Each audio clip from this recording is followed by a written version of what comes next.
DCM DK Shivakumar escort ವಾಹನ ಏಕಾಏಕಿ ಪಲ್ಟಿಯಾಗಿದೆ. ಕಾರಲ್ಲಿದ್ದ ಇಬ್ಬರು ಸಿಬ್ಬಂದಿಗೆ ಸಣ್ಣ ಪುಟ್ಟ ಗಾಯಗಳಾಗಿದೆ. ಆಸ್ಪತ್ರೆಗೆ ದಾಖಲು ಮಾಡಲಾಗಿದೆ. ಮಂಡ್ಯ ಜಿಲ್ಲೆ ಶ್ರೀರಂಗಪಟ್ಟಣ ವ್ಯಾಪ್ತಿಯ ಹೆದ್ದಾರಿಯಲ್ಲಿ ಆಗಿರುವಂತಹ ಘಟನೆ ಇದು. ಮೈಸೂರಿನ ಸಾಧನಾ ಸಮಾವೇಶವನ್ನು ಮುಗಿಸಿ ಡಿಸಿಎಂ ಡಿಕೆಶಿ ತೆರಳುತ್ತಾ ಇದ್ರು. ಅವರು ಬೆಂಗಾವಲು ವಾಹನದಲ್ಲಿ ಎಸ್ಕಾರ್ಟ್ ಸಿಬ್ಬಂದಿ ಇದ್ರು. ಡಿವೈಡರ್ಗೆ ಡಿಕ್ಕಿಯಾಗಿ ಎಸ್ಕಾರ್ಟ್ ವಾಹನ ಪಲ್ಟಿಯಾಗಿದೆ. ನೋಡ್ತಾ ಇದ್ದ ದೃಶ್ಯಗಳಲ್ಲಿ ಹೆಂಗೆ ಪಲ್ಟಿಯಾಗಿದೆ ಅಂತ ಹೇಳಿ. ಇನ್ನು ಎಸ್ಕಾರ್ಟ್ ವಾಹನದಿಂದ ಡಿಕೆ ಶಿವಕುಮಾರ್ ಅವ್ರ ಕಾರಿತ್ತು.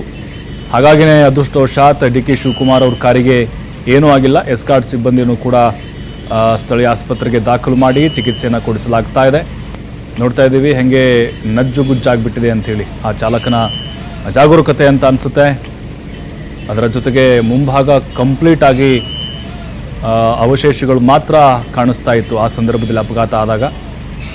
ಇನ್ನು ಅಲ್ಲಿ ಬಹುಶಃ ಏರ್ ಬ್ಯಾಗ್ ಅವರಿಗೆ ಓಪನ್ ಆಗಿ ಜಾಸ್ತಿ ಅನಾಹುತ ಆಗದೇ ಇರೋದು ಅಲ್ಲಿ ತಡೆದಿದೆ ಅಂತ ಅನಿಸುತ್ತೆ. ಯಾಕಂದರೆ ಅಷ್ಟು ರಭಸವಾಗಿ ಅಪಘಾತ ಆಗಿದೆ. ಡಿವೈಡರ್ಗೆ ಡಿಕ್ಕಿ ಹೊಡೆದಿದ್ದು.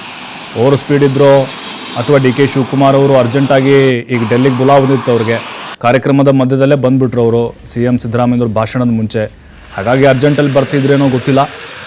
ಎಸ್ಕಾರ್ಟ್ ಸಿಬ್ಬಂದಿಯ ವಾಹನ ಈ ರೀತಿಯಾಗಿ ಪಲ್ಟಿ ಆಗಿಬಿಟ್ಟಿದೆ. ಕೆಲ ಕಾಲ ಆತಂಕ ಸೃಷ್ಟಿ ಆಗಿಬಿಟ್ಟಿತ್ತು.